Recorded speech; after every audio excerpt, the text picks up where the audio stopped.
Welcome to the Draft Board Hockey Show. My name is Mark, and as always, I'm joined by my co-host Linc. And today we got the Puck Bunker boys, Rocco and Darren, and of course, the Prospect Don. Boys, welcome back.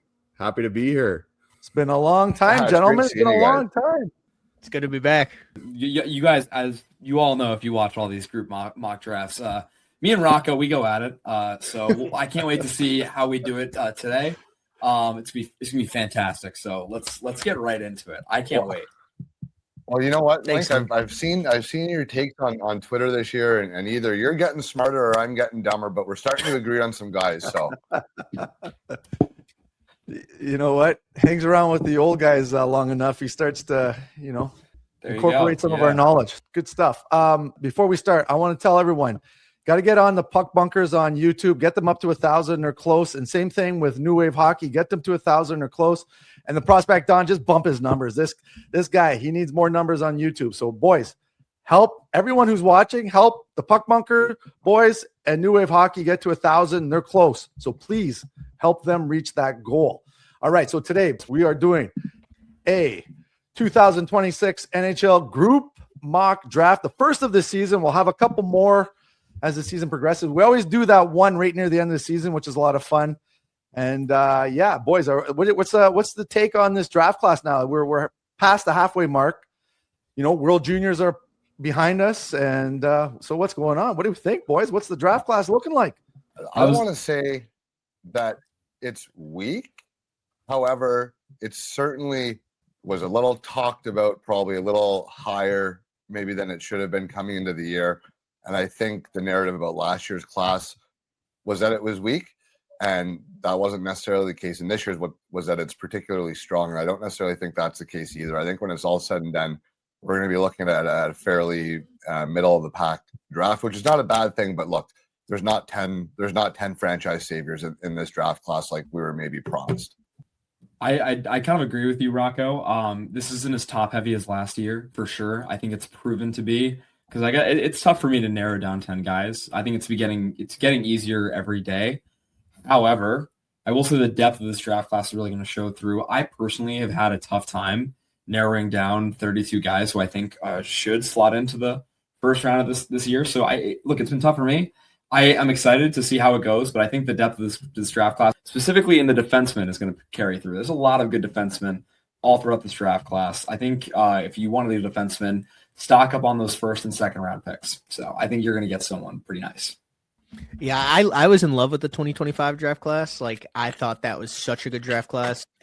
Then now you have 2026, where I think the top end talent is more hyped than the 2025 draft class, but at the same time, I think it's like also the kind of nearing the same. If we look back at Matthew Schaefer now, that was very, very special player, like superstar-esque.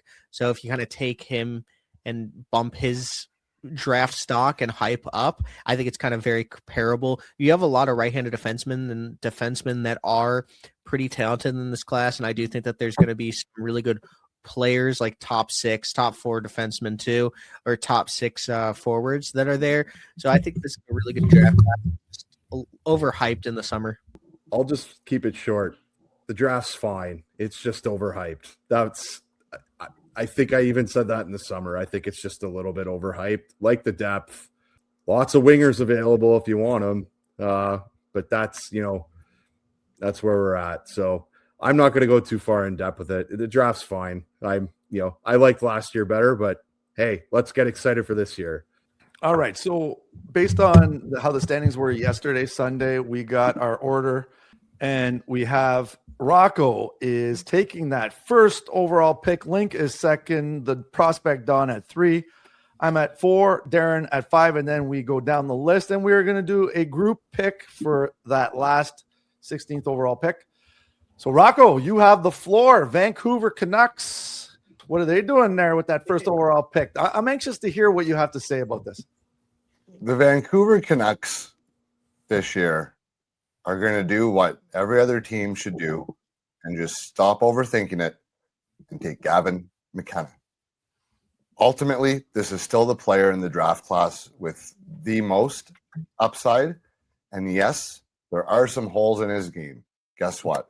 This is not a perfect prospect, but he doesn't need to be, and the expectation needs to stop being that he should be, because we've been spoiled with some extremely, extremely talented players go first overall the last few years. And not to say that McKenna is not in this group, but it's not fair to expect him to be NHL ready at barely 18 years old. And I feel like this is a guy that has been a classic example of simply being over scouted. He's been in the spotlight for 3+4 seasons now in the mainstream spotlight. And the other guys that are in the conversation deserve every bit of that talk. Ivar Stenberg had an absolutely unbelievable World Juniors, and there's an argument to be made that maybe there's a right-handed defenseman or two that belong in the first overall discussion because of positional scarcity. But at the end of the day, you have a guy who looks like he's going to be, at worst, a very high-end point-generating, maybe you want to call him a power play specialist or perimeter winger or complementary winger, but that's the low end for this player, and that's an extremely high low end. And the high end, you are still looking at a guy who does have the skill and ability to kind of turn the tides of a franchise. And again, no disrespect to Stenberg whatsoever, because he's done everything he can to put his name deservedly so in this conversation and make it an actual race to the finish line, so to speak, for first overall come June. But when I look at the body of work and I look at the high end abilities, there are simply things that Gavin McKenna does out there that I don't see anyone else in this draft consistently able to do. And for that reason, I'm going to bank on the fact that my development guys can work with him. And you know what? We're not going to see the same kid at 22 or 24 that we do at 18. And you hope over the next couple of years, he's going to be able to round out his game, add a little more power, a little more drive, a little more ability to kind of command the middle of the ice consistently. We're nitpicking here with this kid. And me and Darren, we pointed out some of these issues going back to the Memorial Cup that we saw last year. So I'm not necessarily surprised with some of the narrative going around, but he took the harder route by going to university.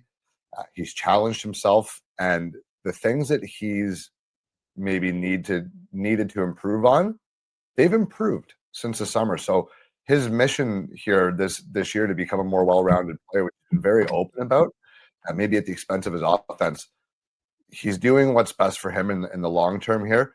And I feel like everyone just needs to kind of take a deep breath and get back in their lanes a little bit with this kid. And again, just don't overthink it. This is one of the most talented players that we've seen over the last handful of years. And yeah, he has a couple flaws, but so does every teenager. And I'm going to bet on the fact that he's going to work his ass off to get every ounce of potential out of himself. So I'm going to take Gavin McKenna. Boom. Done. Gavin McKenna, first overall, Vancouver Canucks. I'm sure they'd be happy with that pick. And so now we got Linc at number 2. Winnipeg Jets. What are we doing, boys? Or Linc, I should say. Well, not to say that it's a very easy selection for the Jets, but pretty much they're taking whoever is not taken at first overall. Ivar Stenberg is going to go number 2 to the Winnipeg Jets. Right now, if this is how things stand come May, come June even, the Winnipeg Jets are in a perfect position to get a player to come to them who is very, very, very spectacular. They're not getting Gavin McKenna. And Gavin McKenna, this is the best kind of archetype you'd want from a winger and stuff like that. He's got a great passing game. So does Stenberg. Not quite as good, but Stenberg is elusive. You can see it through his edge work. You can see it through kind of how he carries himself. He is very good at shaking off defenders. He's a very smart and intelligent player. He's been doing this with men for around 2 years now. I saw him last year when he was 17 years old at Frölunda, and he was fitting in very well to the system. This guy can play a fourth line, a third line, a second line, and can be a top line scorer. He showed that at the World Juniors. This is a guy that has a lot of really, really good elements to his game. He's not as game-breaking as a Gavin McKenna, but I think this guy could genuinely be a 80 to 90-point guy consistently on your top line, especially for a team like the Winnipeg Jets, who frequently have some very, very talented forwards. Kyle Connor, locked up long-term. Mark Scheifele still has been producing. Cole Perfetti is just getting better every single year. This is a very good forward core for Stenberg to join. And he's really going to the best situation here. He's going to be added to a very strong group of forwards. He's going to be able to learn very well from a group here. I think this is going to go a lot better than the Jets' last European second pick overall, if you kind of get my drift. I think he's a much more safe pick than McKenna, but McKenna, obviously, I would take McKenna over Stenberg. Let me just preface that real quick. He is a safer pick. He's got a higher floor. It's basically just how much can you get out of him? He can really play more of the second line, third line, fourth line game, and he'll grow into his position as a top line guy. But yeah, I really am confident that Ivar Stenberg is the right pick here. Love it. All right. At number 3, we got the prospect Don, Chicago Blackhawks. That's your team? You got an interesting choice here. I'm interested to see what you have to say about this pick. So the prospect Don, take the floor. 1 and 2 is such an easy pick for the Blackhawks. If they had McKenna or Stenberg, I think they fill the elite winger role. But I will say that Tynan Lawrence is probably who the Blackhawks would take because they have a luxury amount of elite right-handed defensemen in their system prospect-wise with Artem Levchinov and Sam Renzel, so you don't want to take Verhoff. But I will say that in June in Buffalo, I do believe that Albert Smits might be who the Blackhawks end up taking. But I'm going to say Tynan Lawrence just because I do like the fit here. Obviously, his first five games in the NCAA, he is trying to feel out the new landscape of playing against 22 to 25-year-old men. It's not the USHL. It's a lot more physically demanding, in my opinion. At Boston University, he has to fight with a lot of talented players, but I would have liked to see him play a little bit better. But even Gavin McKenna and guys like James Haggins, who had so much skill, kind of started slower. But this is a guy that's a top 6 center in the NHL. I think that Bedard is going to maintain the 1C for the Blackhawks until they really get an elite 1C, if they ever do. But I just see this guy coming in as like just the perfect fit for the Blackhawks here. It's kind of a tough pickings right now because there's not that top 3 guy that's kind of come to the limelight. We kind of would like to see that third elite player.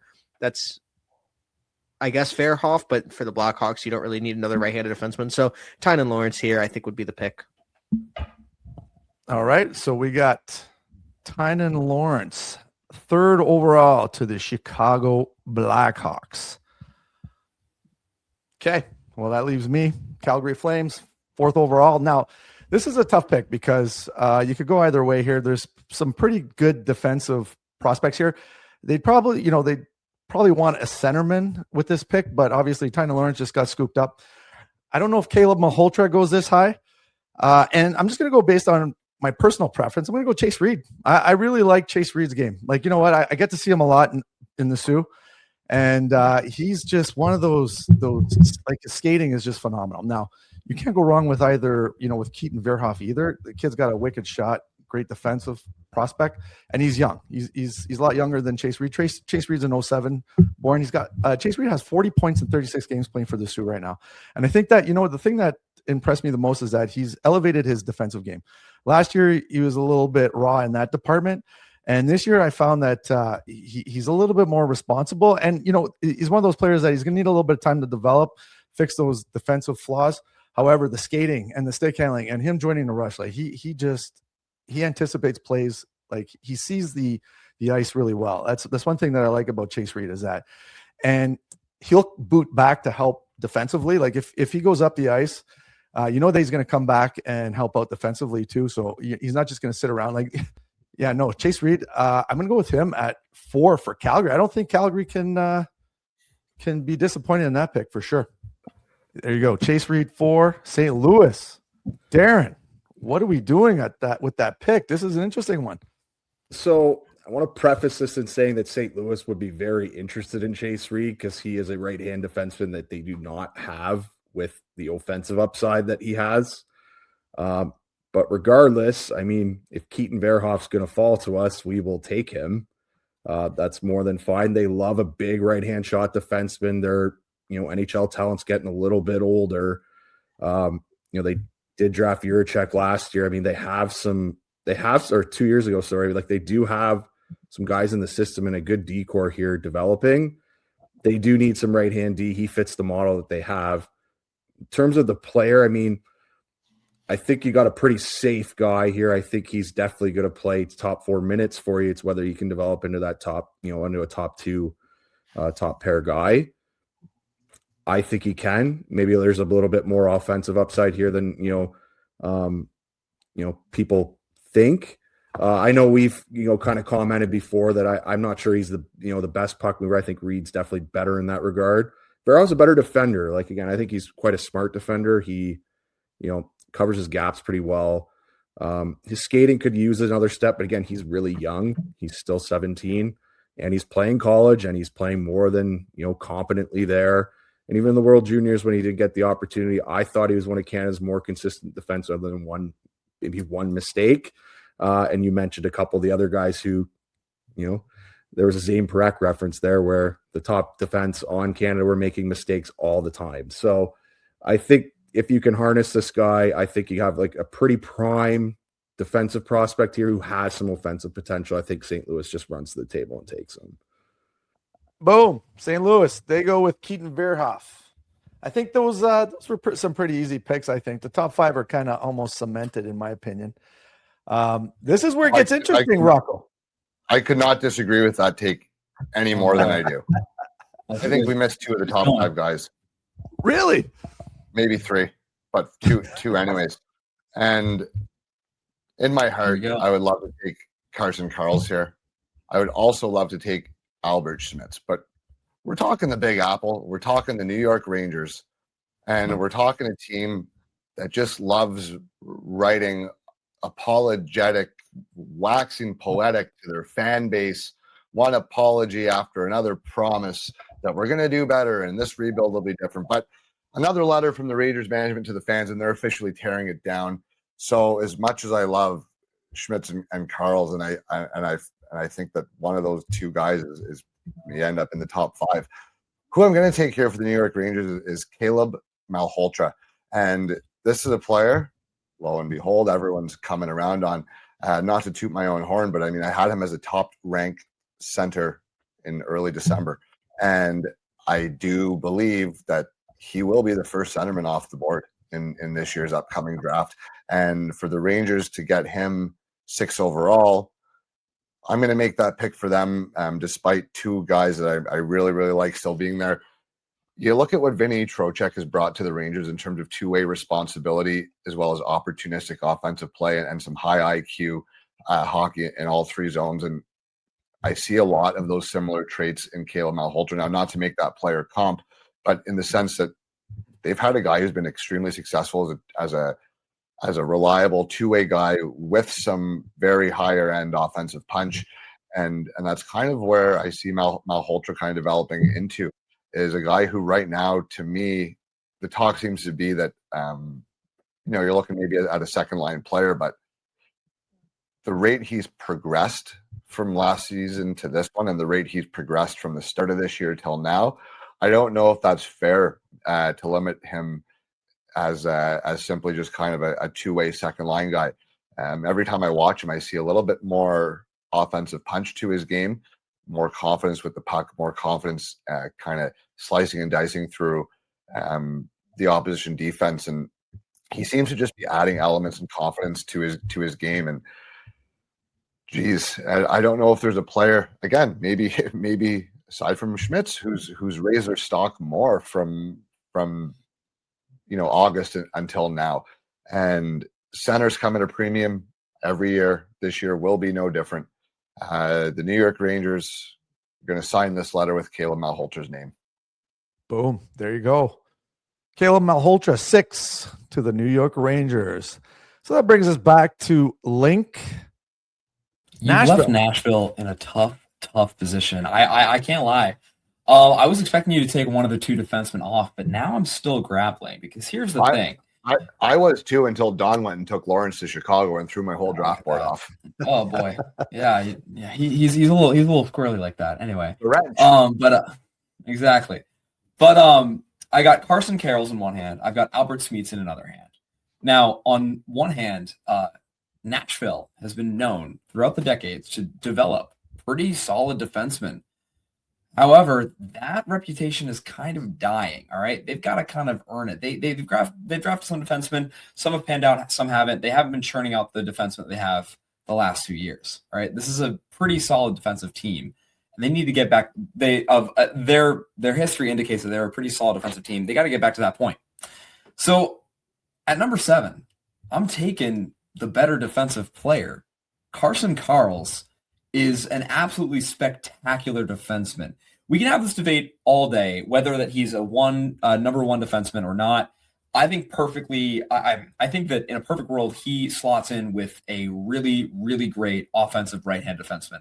But Carson Karls has also been making the case for himself to be a number one. Like anyway, his skating's been excellent. I would say that it's one of the best, if not the best, of any defenseman currently in the top 10 or projected to go top 10. He's a very good skater, very good on the rush defensively, very good in zone defensively. This guy is mean, not quite as mean as Chase Reed, but he's very effective. I really see him as being the most stable defenseman to come from this draft class. This guy will put in a good 14, 15-year career. This is somebody that you can really rely upon. And at pick 7, you jump on that. And you ride it to the bank. I also think the increase or the betterment of his skating, his offensive skating this season has been really key to watch. Some of the moves that he'll make with the puck, some of the moves that he'll make with just the pass, the top of the blue line, around the circles, he gets way more involved this year than he did in any other year with his stick. I really like the changes that we've seen offensively from Karls. Very big fan of him overall. He's my best player available at this point. I have him just a bit over Smeets. And yeah, I think it would be stupid for Nashville to not take Carson Karls at this point. All right, Carson Karls, number 7 to Nashville. Prospect Don. I can't believe 8. Joey's. I can't believe that this guy's still on the board, but I'm going to take Ethan Belchetz here. I was talking to Brock Otten, honestly, and before the season, and he had Chase Reed very, very high on his OHL list. I think he was his top player. And Chase Reed was not the top player at the time in the OHL. But what he had to say about Belchetz was just massive. This guy is made in a lab. 6'5", 227 pounds. He's basically like a really skilled Shane Van Sage with that size. But the thing is, it's like he can score in a multitude of ways. Like this guy is a power play demon, in my opinion, in the NHL once you get him with a lot of skilled players, because he can get in front of that net, he can kind of screen goalies, he can use his size there, but I don't think that he's even using it to his best of his ability right now, especially in the juniors. But he's actually putting up a ton of points. He's over a point per game player, and I think that's what a lot of scouts and people wanted to see out of him, because last year he was not even near the 0.75 point per game. So I feel like this is a guy that's going to go top 10. He's just built, like I said, in a lab. He kind of reminds me of, like, he plays more physical and completely different than like a Porter Martone or a Roger McQueen, who are the two guys that were over 6'4" in last year's draft class. So this is kind of a guy that's like a unicorn, because we haven't seen it in a long time. So I just feel for the Devils, they've been prioritizing defense early in the draft, so I wouldn't probably take Albert Schmitz, who would be my next ranked player here. But because they've just drafted so many defensemen, I feel like Belchetz is just that guy that they kind of need. Really good forward with incredible size. Maybe they go Vigo Bjork here, but if you have Belchetz on the table and you have him on the board, you have to select him at this spot. All right. Ethan Belchetz, Windsor Spitfires to New Jersey at number 8. All right. 9th overall pick, Los Angeles Kings. Well, I think you guys made it pretty easy for me. Rocco, you were saying that I actually have Albert Smeets as in my mock. I had him at 5th overall. So for him to slide down to LA, I mean, you can't pass that up. LA can use a little bit of everything, I guess you could say, in terms of their depth. But, you got someone like Brant Clark there, and our boy's getting a little bit old. So, you know what? It's time to bring in some. Now, this kid, Smeets, like, wow, he's just a beast of a human being. And, at the World Juniors, Latvia wasn't that as strong as they had been in the last couple of years. So I think that he was trying to take on a little bit too much. But what he's doing in the Liga is something special. And the skating is really good for a kid that size. Like, come on, you can't teach skating like that. And yeah, I just like his overall presence on the ice. And I think that I can't see LA passing on Albert Smeets if he drops this low.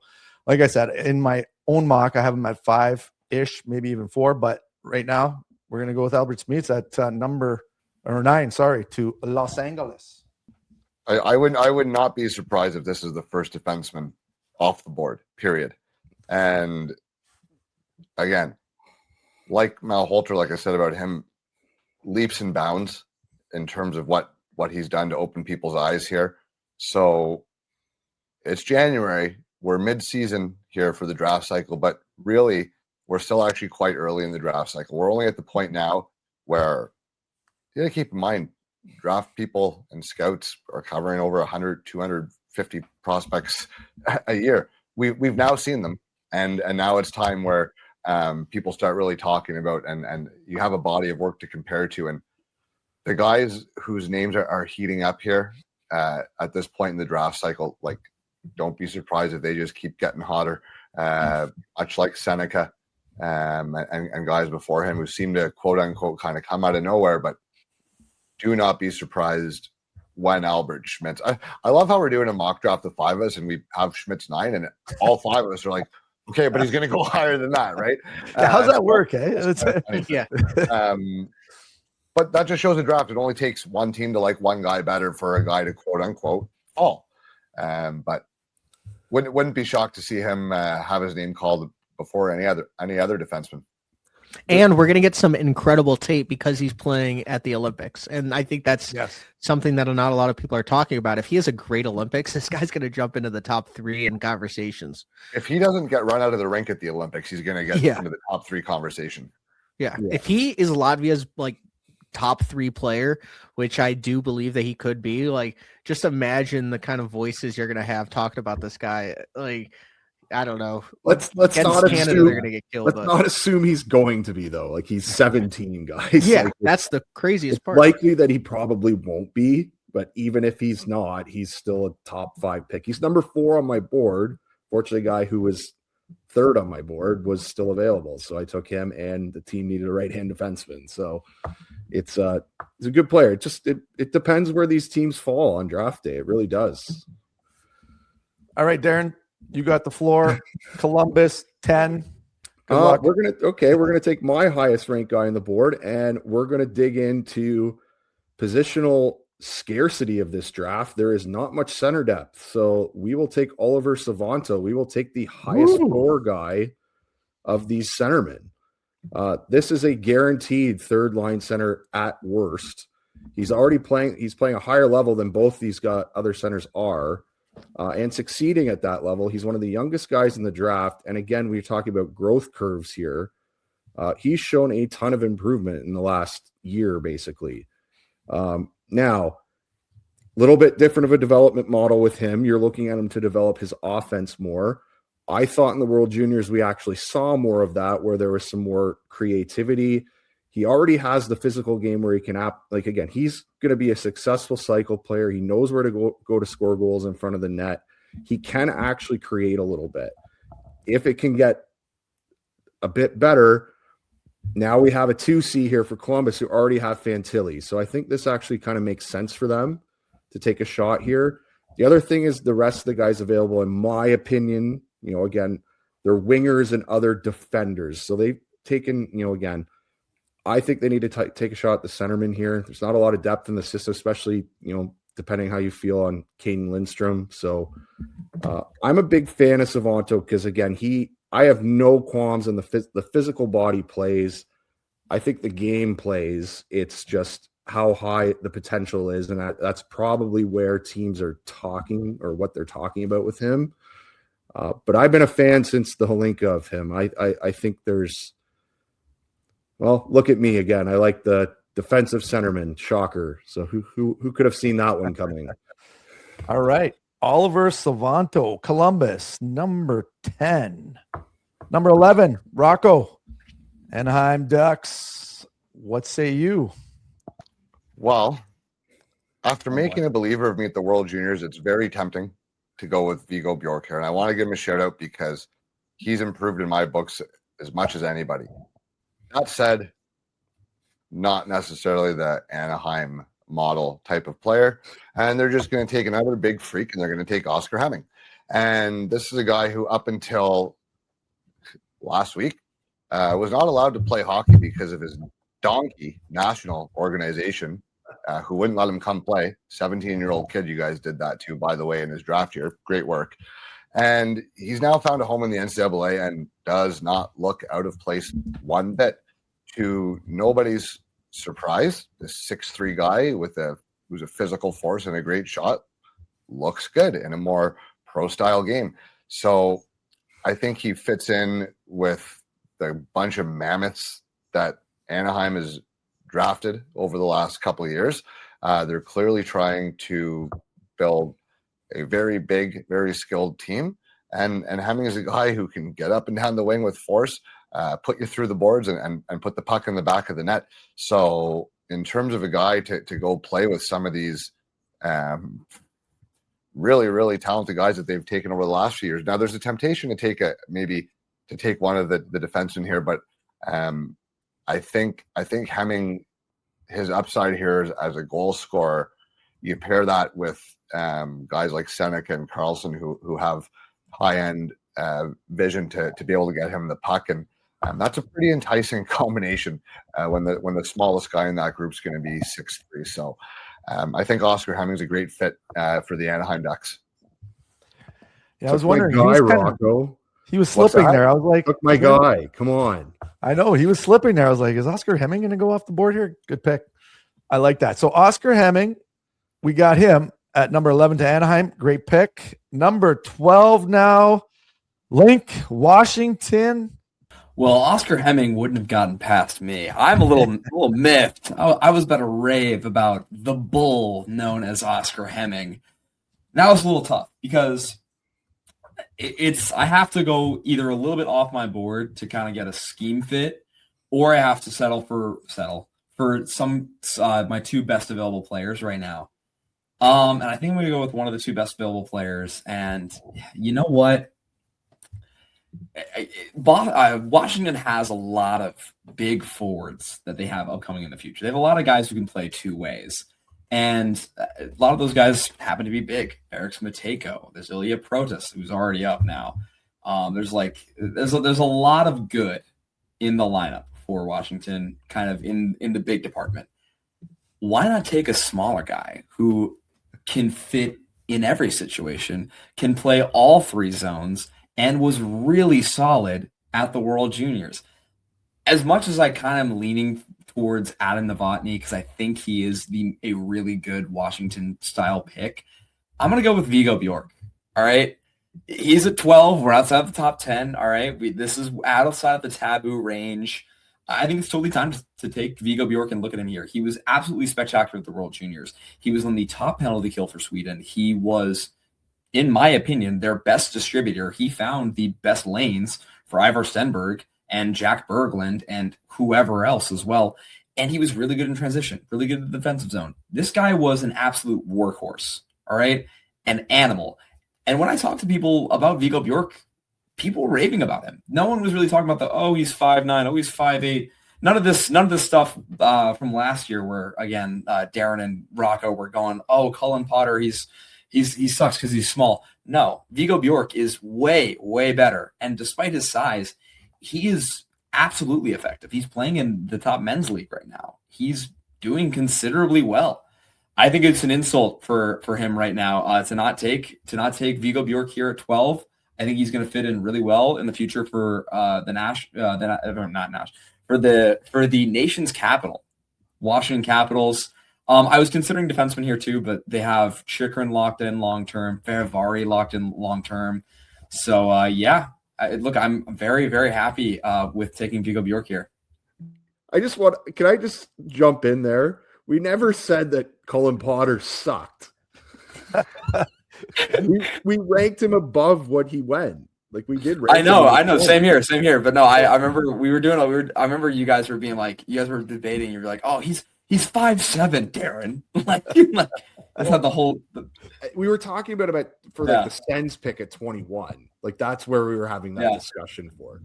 I will clarify. Vigo Bjork is worlds better of a prospect than Cullen Potter. All respect to Mr. Cullen Potter. I love you. You're one of my favorite prospects. But I do want to say with Washington, they do. If they think that this is the best player available, like they will take him. Like there is a precedence here. They don't just take big guys. Like they did take Cole Hudson. Like they will take a smaller guy. Parasak. Yeah, they took Parasak too. So I mean, Parasak's is 6'1", right? Like 6-ish. If you like him. He's a good scorer. The point is that this isn't a wild. Like they take bigger guys, but they wouldn't shy away. If they think he's the best guy, they would take him. They've been swinging on upside the last few years. I think it's a great pick for them here. All right. We got the prospect Don at 13 for the Flyers. I think I'm going to take defense here because Linc was the guy that really liked Carter Amico last year. And I remember Saul talking about it last year.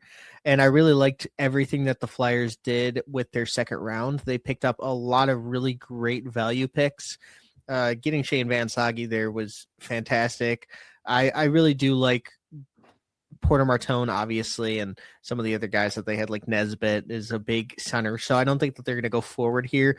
So I think Daxon Rudolph is actually who I'm going to take here. He's a guy that I got to talk to and just really like his personality. And I really like the 6'2" frame on him, 200 pounds.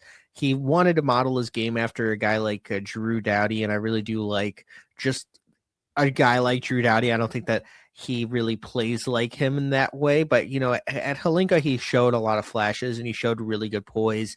I do think that he was caught in no man's land a couple times there, especially there was just a couple plays that I thought he could have been better. But I think that with a lot of coaching, like you're getting a really good top four right-handed defenseman. If he does live up to his upside, he has a lot more offensive upside than I think that he showed last year. And then this year he's really putting it in there. 48 points in 41 games. I do think that for Prince Albert, he's just one of those guys that is an 08 birthday too. So you're getting a younger player. I know that there's a lot of like September and August 08s in this class actually looking at it, but he's a guy that has that offensive upside. So I really do like his defensive game. He's a good skater, playmaking. So I think Daxon Rudolph would be a good Flyers fit here, and they just lack that right-handed defenseman. All right, so we got Daxon Rudolph to the Flyers at number 13. All right, so Chicago, 14. Prospect Don, pick your brain. But you know what? Whatever. So, the Blackhawks have some decent young defensemen, Rinzel, Levshinov, Korchinski. Do they go with someone like Juho Pepperinen, or do they go with, I don't know, this is the player I would take. You got a big bruising winger out of Peterborough. Good old Adam Novotny. I like his game. I don't think you can pass up on a kid at this junction of the draft. Like that kid there. I can't wait to see him live. I haven't had a chance to see him live yet, but what I saw at the World Juniors and on tape is, and he's starting to, you got to remember this kid started off really slow. He started the season off slow, coming over from Czechia, but he's found his groove lately, and he has been absolutely flying out there. All right, prospect Don. I went with Adam Novotny at 14. You are our interim Chicago Blackhawk scout. What say you of Adam Novotny with this pick? Well, I was sitting next to Vaslav Nestorsil's parents with Kyle Pereira from McKean's before the gold medal game, and they raved about Novotny. I think that he had a pretty good World Juniors. There was a couple of games where he just was not doing much out there, and he kind of forgot he was on the team a little bit. But then he really turned it up in the medal games, and I feel like that was where he made his bread and that was where he made his draft stock go up, in my opinion. He plays bigger than he is, like 6'1", kind of looks like he's 6'2", 6'3" out there, kind of how he plays. He kind of plays like a You know how Victor Eklund plays above his height, and I think that's kind of what you get with Novotny. Very safe floor, in my opinion. I do see this guy as an NHL player. For the Blackhawks, I do believe that he would be like a top 9 player, which I don't like saying top 9 or middle 6. I know Shane Malloy hates those terms because they're so vague. But at the same time, like I do feel like this is a guy that you could put him all over the ice. He's more of like a Panthers kind of player where you see his intensity awaken during those big moments. But I do feel like a guy like Ryan Rubrick would also be a good fit for the Blackhawks because you're just taking that huge upside swing, and the Blackhawks have done it time and time again. I'm not really sure where you'd put him in the lineup, but just taking those upside swings. I do like that you mentioned Pepperainen. He's a really great player, and I really like talking to him. He played good for Finland, and I don't know why he didn't play in that bronze medal game against USA. He got scratched. That was kind of an odd scratch because he actually played pretty well. But in terms of defensemen, Villeneuve is one of my favorite guys, but I was talking to me and Stephen Ellis were actually talking to Mike Donaghy, and he was like, no small defenseman. That was the thing that we got from him. So Ryan Lynn and Villeneuve are probably off their board. Maybe that's with a multitude of director of scouting's messages out there, but I feel like they would pick a big defenseman if they did draft one. But Novotny is a really good pick here. I feel like him and Nestrasil and maybe like Boisvert would be a really good line in that third line for the Blackhawks in the future. So it's a good pick. All right. We got Darren Boston. What are they going? Well, we spoke with some Boston people, last year just about their prospect pool. In my opinion, they need to go offensive upside here because their top 6 kind of getting old. They do have Hagens coming, but I'm not going to say it's flush with talent. So I'm actually going to go Elton Hermanson here. I think you actually get the 30 goal upside, 35 goal upside here.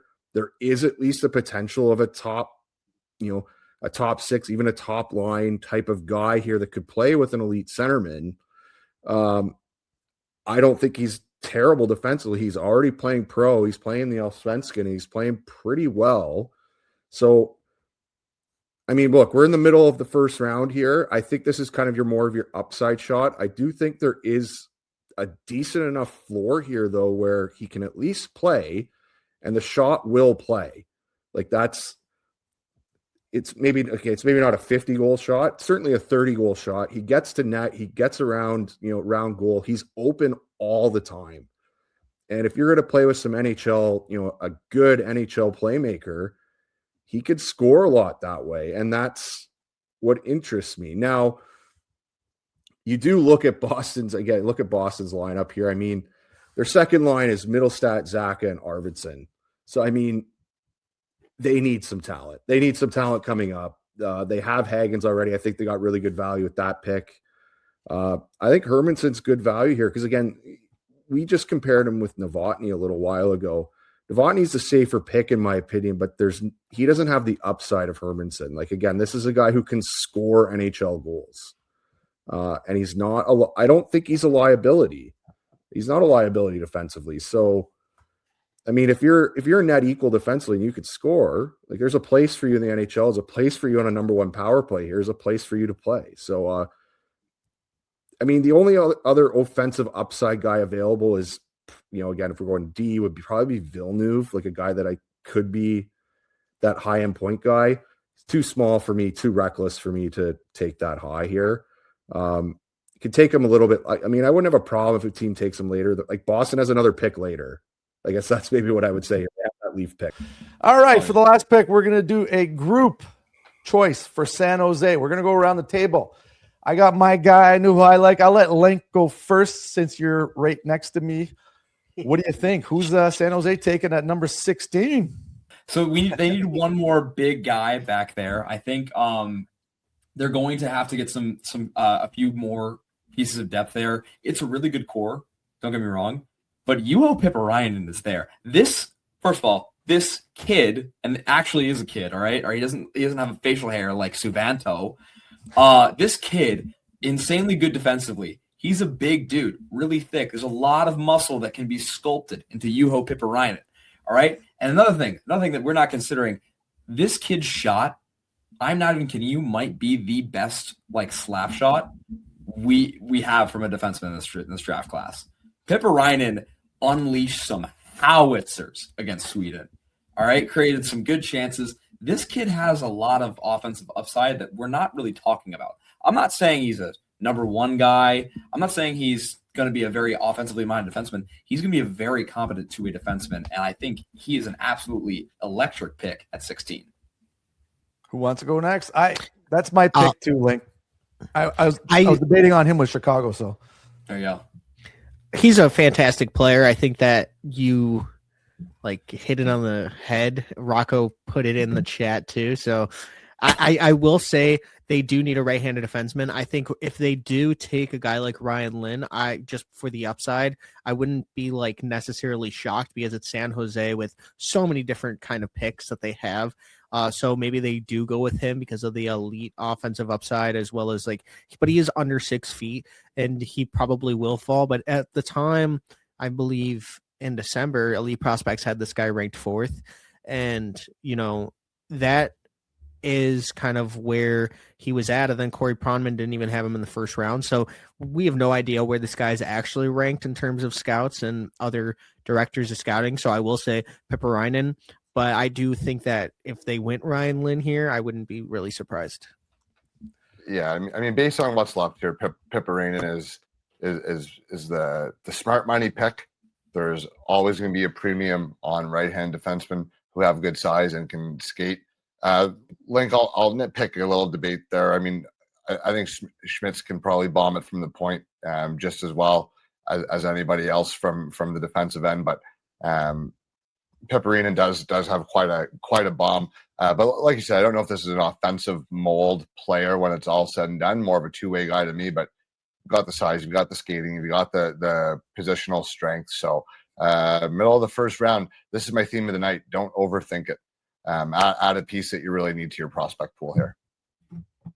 I would have taken Pipparainen too. They need a right-hand defenseman. They need a guy who can play D. They don't need, to go off the board here for, anything. I mean, they have a ton of forward depth already. They're going to take a D here, or they're going to trade, trade the pick, maybe. But I mean, if they have a right-hand defenseman here who they think can play and play pretty competently, I mean, he's already played World Juniors. He's played some pro. This is a guy, should be pretty safe to take.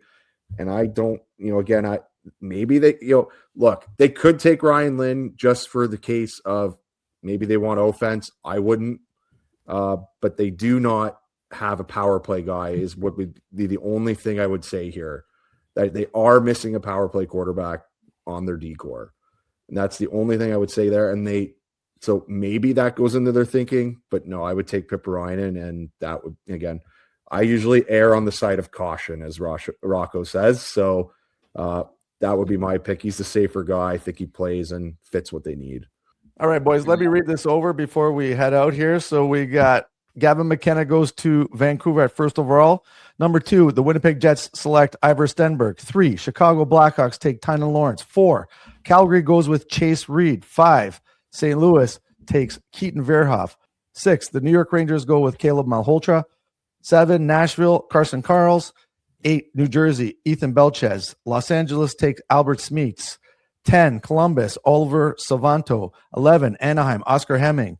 12, Washington, Vigo Bjork. 13, Philadelphia, Daxon Rudolph. 14, Chicago, Adam Novotny. 15, Boston, Elton Hermanson. And the last pick of the lottery, San Jose goes with Juho Pipparainen. Boys, we did it pretty fast. That was good. Our first one. This is going to change, obviously, as I think Craig Button's coming out with his rankings probably this week sometime. So I always like to see his. He's always got some hot takes. He had Pipparainen 4th overall, I think, last rankings. Hot. Hot take for sure. That he did, yeah. All right. So, guys, for those of you listening, head over to Puck Bunker Boys on YouTube, New Wave Hockey, and the Prospect Don. Get these guys past 1,000 subscribers. Please help them reach that goal. And, boys, thank you for joining us. Besides the mic problems, I think it went pretty good. We actually made it out on time there, Rocco. Oh, honestly, I was kind of hoping. I got to go to a work meeting here, and I was really hoping. I know I asked you guys to start a little bit early, so I didn't miss it. But I was the back of my head. I was like, if this goes a little long, won't be the worst. Yeah. All right, boys. So yeah, thanks a lot.